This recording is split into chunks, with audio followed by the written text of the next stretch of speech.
પ્રવચનની શરૂઆત એક નાનકડી કથાથી કરું છું। બહુ સારી કથા છે,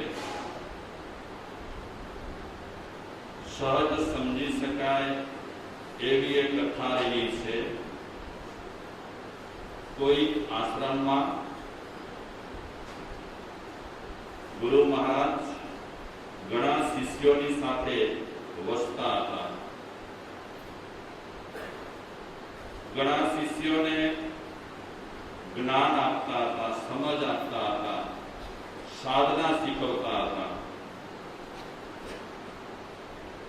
તો એક નવા શિષ્ય આશ્રમમાં આવ્યા અને એ નવા શિષ્યએ ગુરુજીને બહુ વિનીત ભાવે કીધું કે ગુરુદેવ, મને ધ્યાન કરવાની પદ્ધતિ શીખવો, મને ધ્યાન કરવાની પદ્ધતિ શીખવો। તો જ્યારે શિષ્ય ગુરુદેવ સામે આવું નિવેદન કરતા, વિનંતી કરતા, ત્યારે ગુરુદેવ એની સામે હસતા। જ્યારે જ્યારે ગુરુદેવનો ભેટો થાય અને જ્યારે સમયની અનુકૂળતા રહેલી હોય ત્યારે આ વાત ગુરુદેવને અચૂક કહે નવા શિષ્ય કે ગુરુદેવ, મને ધ્યાન પદ્ધતિ શીખવો। ગુરુદેવને પણ લાગ્યું કે શિષ્ય જિજ્ઞાસુ છે, ધ્યાન બાબતમાં એને રસ રહેલો છે, તો હું આજે નહીં તો કાલે ખુલાસો કરીશ। કહે શું છે, વિનંતી શું કરે છે, ગુરુદેવ, મને ધ્યાન પદ્ધતિ શીખવો। તો એક દિવસે સવારના પહોરમાં ગુરુદેવ શિષ્યને કહે છે, બેટા,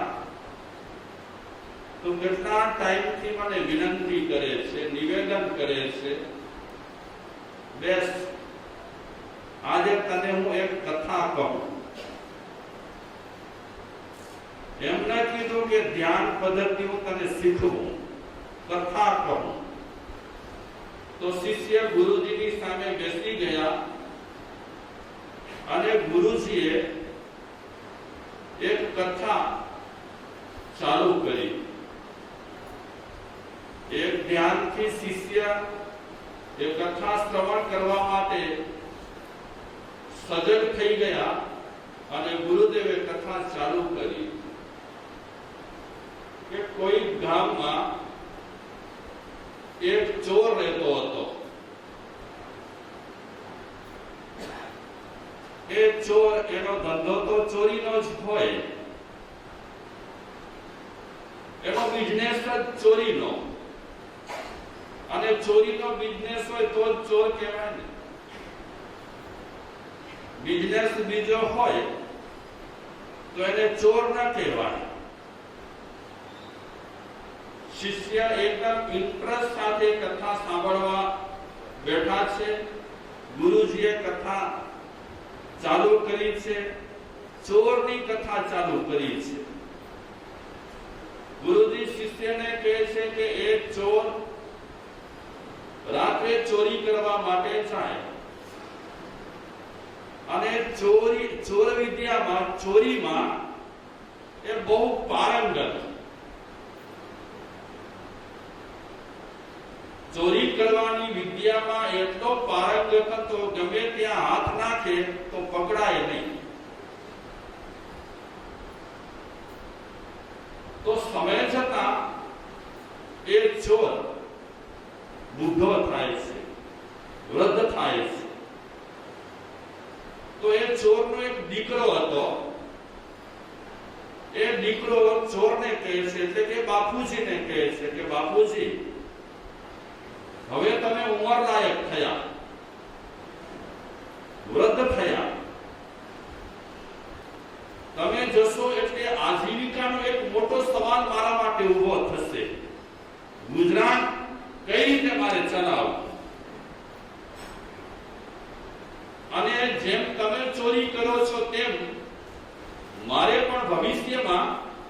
ગયા પછી ચોરી જ કરવી પડશે. તો બાપુજી, તમે જે રીતે પારંગત છો ચોરી કરવામાં, તે રીતે મને પણ એવી વિદ્યા શીખવો કે હું પણ ચોરી કરવામાં પારંગત થાઉં.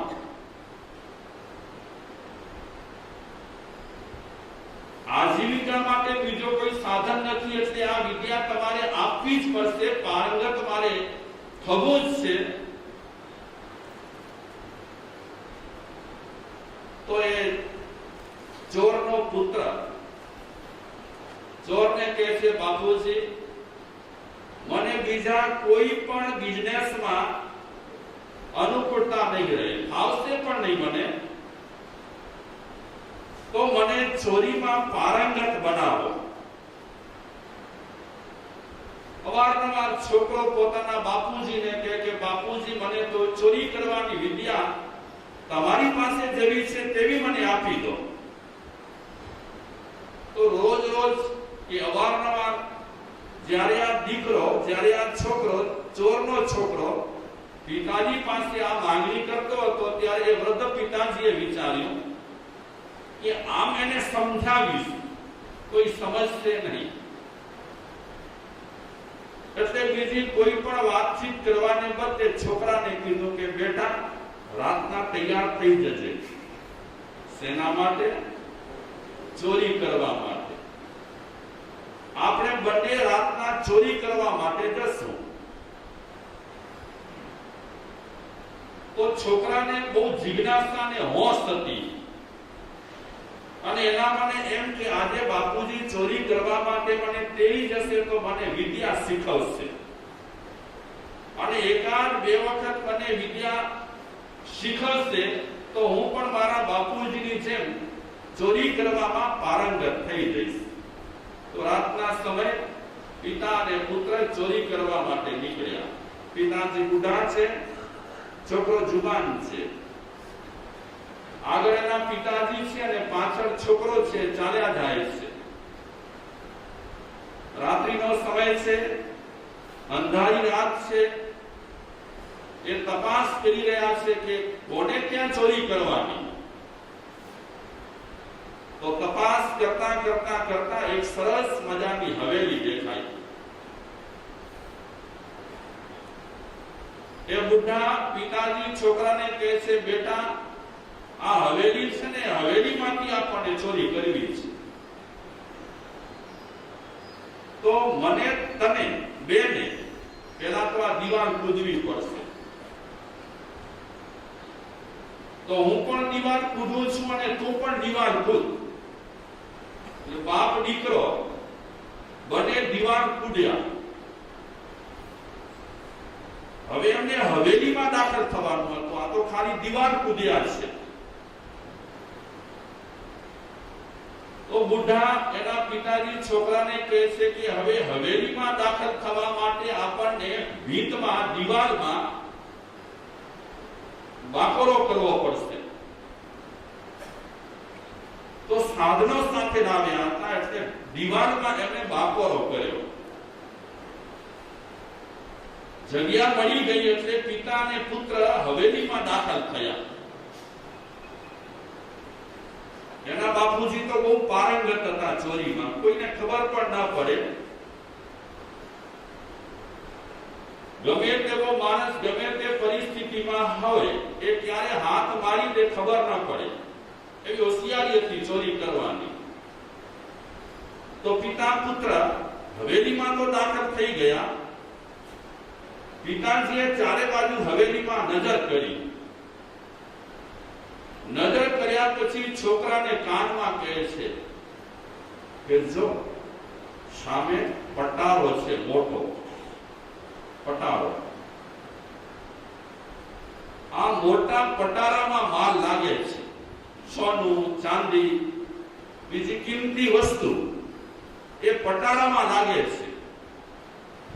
એટલે તું પટારામાં અંદર પડ. પહેલાના જમાનામાં બહુ મોટા મોટા પટારા પણ રહેતા હતા. હવે તો માણસે બહુ પ્રગતિ કરી છે. કિંમતી માલ રાખવો હોય તો બહુ નાની નાની પેટીઓમાં રાખી શકે છે. તો મોટા પટારામાં પિતાજીના કહેવાથી છોકરો અંદર ગયો. અંદર ગયા પછી એ છોકરાએ જોયું તો પટારામાં સોનું છે, ચાંદી છે, રૂપિયા છે. તો એના બાપુજીએ કહેલું હતું કે ઘાસડી તું અંદર ને અંદર બાંધી લે છે, જેટલું તારાથી ઉપડે એટલું તું લેજે. છોકરો આ બધી વસ્તુ ભેગી કરવામાં પડ્યો છે અને બાપુજીએ પટારાનો દરવાજો બંધ કરી નાખ્યો.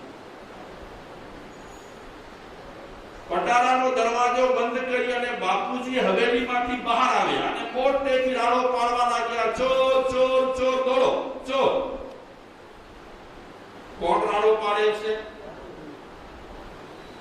આ છોકરાના બાપુજી જે ચોર છે ને ચોરી કરવા માટે આવ્યા છે, બૂમો પાડે છે. એટલે હવેલી વાળા જાગી ગયા. નોકર ચાકરો હવેલીમાંથી બહાર આવી કરી અને જે બાપા બૂમો પાડતા હતા એ બાપા પાછળ દોડવા લાગ્યા. બાપા તો ગાયબ થઈ ગયા, તો એક્સપર્ટ હતા, હોશિયાર હતા બહુ. નોકર ચાકરો પાછળ પડ્યા અને બાપા ક્યાંક અદૃશ્ય થઈ ગયા. એટલે નોકર ચાકરો વિચારે છે કે ચોર તો ભાગી ગયો. એટલે પાછા હવેલીમાં આવે છે ચોર, પેલા માણસો, નોકર ચાકરો હવેલીમાં આવી કરે વિચારે છે કે ચોર તો ચાલ્યો ગયો છે, હવે આપણે નિરાંતે સૂઈ જઈએ. ત્યાં તો અવાજ આવવા લાગ્યો, મિયાઉ મિયાઉ, આવો અવાજ આવવા લાગ્યો. નોકરો વિચારે છે બિલાડીનો અવાજ છે આ, અને આપણી હવેલીમાં આજ સુધીમાં બિલાડી ક્યારે આવી નથી, તો આ બિલાડીનો અવાજ ક્યાંથી? થોડી વાર થાય તો પાછો અવાજ કરે પેલો, કારણ કે પુરાઈ ગયો છે અંદર.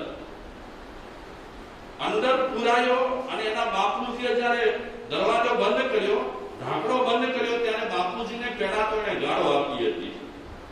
ત્યાં મારો બાપો ઉપર બેસીને મને મરાવ્યો, પોતે ભાગી ગયો અને મને પટારામાં બંધ કરીને ફસાવી નાખ્યા. પેલા શરૂમાં એ છોકરાએ બાપુજીને ખૂબ ગાળો આપી હતી, પણ પછીથી છોકરાને વિચાર આવ્યા કે ગાળો આપવાથી કાંઈ આ પટારાનો ઢાંકણો ખુલવાનો નથી. હું ગાળો આપીશ અને બાપુજીના વિષયમાં કંઈ ઘસાતું અત્યારે વિચારીશ તો આ પટારાનો ઢાંકણો ખુલશે નહીં. અત્યારે તો મારે કોઈ ઉપાય અજમાવવો પડશે. હું પટારામાં પુરાઈ ગયો છું, તો પટારાથી મુક્ત થવા માટે મારે પ્રયાસ કરવો પડશે. બાપુજીને ગાળો દેવાથી કાંઈ વળવાનું નથી. એટલે એને આ પ્રયોગ ચાલુ કર્યો છે, મિયાઉ મિયાઉ બોલે છે. તો નોકરો વિચારે છે કે હવેલીમાં બિલાડી ક્યાંથી આવી. પેલો વાક્ય યાદ રાખજો, બહુ સમજવા જેવી આ વાત છે. વાક્ય પેલા શિષ્યનો યાદ રાખવાનો છે. શું છે વાક્ય શિષ્યનો? કે જ્ઞાનની પદ્ધતિ શીખવો. એના પરથી એના ગુરુજી આ કથા ચાલુ કરી છે. અને આગળ કથા કહેતાને શિષ્યને કહે છે કે પેલો ચોરનો છોકરો એ બિલાડીનો અવાજ કાઢવા લાગ્યો. નોકરો વિચારે છે કે બિલાડીનો અવાજ આવે છે, ક્યાંથી આવે છે, જરા તપાસ કરીએ. તો એ નોકરોએ આજુબાજુ જોયું, કાન સરવા કર્યા, તો નોકરોને ખ્યાલ આવ્યો કે અવાજ તો પટારામાંથી આવે છે. બિલાડી પટારામાં ફસાઈ ગઈ છે. અગર જો બિલાડી પટારામાં ફસાયેલી હોય તો અત્યારે ને અત્યારે આ બિલાડીને આપણે પટારામાંથી બહાર કાઢીએ. ચોરના છોકરાએ આ મિયાઉ મિયાઉ કરીને જે પ્રયોગ કર્યો છે ને, એ અખતરો છે એનો. શેના માટે અખતરો કર્યો છે? હા, આ પટારામાંથી નીકળવા માટેનો અખતરો રહેલો છે. આપણને જ્યારે આફત આવે ને ત્યારે ઓટોમેટિક બચવા માટેના વિચારો આવે. આમાં કઈ શીખવાનું ન હોય, ઓટોમેટિક કાઈ ને કાઈ રસ્તો આપણે આપણી બુદ્ધિથી કાઢી લઈએ. માની લો અત્યારે કર્ફ્યુ લાગુ પડ્યો અને તમે બધા અહીંયા ફસાઈ ગયા, તો આવી તકલીફમાં તમે ગમે ઉપાય શોધી લેશો. હા, જ્યારે માણસના જીવનમાં કાંઈક અડચણો પેદા થતી હોય ત્યારે માણસ ઓટોમેટિક, ભલે એને એમ લાગે કે હું બુદ્ધિશાળી નથી, મારું મગજ કામ કરતું નથી, પણ આફતમાં મગજ કામ કરતું થઈ જાય. તો આ છોકરાએ અખતરો કર્યો છે, ક્યારે પણ એને આવા પ્રયોગ કર્યા નથી. અને આમ તો એના પિતાજીની સાથે પહેલી વખત ચોરી કરવા માટે આવ્યો છે અને વિકટ પરિસ્થિતિમાં છે, તે છતાં પણ એને સૂઝી આવ્યું હશે. નોકર હાથમાં દીવડો લઈ અને પટારો ખોલવા માટે આવે છે કે બિલાડીને પટારામાંથી બહાર કાઢો. પટારો ખોલ્યો. ચોર વિચારે છે કે અત્યારે મોકો છે પટારામાંથી ભાગવાનો. તો નોકર હજી હાથ નીચે દબાવવા જાય છે કે જાણે બિલાડીને કાઢું, ત્યાં ચોરે દીવડાને પેલા ફૂંક મારી. કોણે શીખવાડ્યું એને? આ ચોરીનો પ્રયોગ ચોરના છોકરાએ પહેલી વખત કર્યો છે. ઓટોમેટિક સૂઝી આવ્યું એને. પેલા દીવડાને ફૂંક મારી અને પછી નોકરને ધક્કો માર્યો. નોકર પડ્યો. પોટલો તૈયાર હતો, પોટલો લઈ કરી અને પટારામાંથી નીકળ્યો અને સીધો ભાગ્યો. એને ખબર તો હતી કે બાકોરો કઈ ઠેકાણે અમે પાડ્યો છે, એ બાકોરામાંથી હેમ ખેમ એ નીકળી ગયો. નોકરને ધક્કો માર્યો તો શરૂમાં તો નોકર હેફતાઈ ગયો હતો, પણ પછીથી એને ખબર પડી કે આ પટારામાં બિલાડી ન હતી પણ ચોર હતો. એટલે નોકરે બૂમો પાડી. હજી આ બચ્યો નથી છોકરો, હજી એનો પ્રયોગ પૂરો નથી થયો. માણસ મિલકત લઈ કરી અને હવેલીમાંથી તો નીકળી ગયો, પણ પેલા નોકરે બૂમાબૂમ ચાલુ કરી કે ચોર આવ્યો છે, ચોર આવ્યો છે, પકડો પકડો પકડો. બૂમાબૂમ કરી એટલે ઘરના જેટલા મેમ્બર હતા એ બધા જાગી ગયા. પીછો પકડ્યો ચોરનો. ચોરને ખબર જ હતી કે મારો પીછો પકડવાના છે. પીછો પકડ્યા પછી એ ચોર દોડે છે, એની સાથે વજન છે, ભાર છે.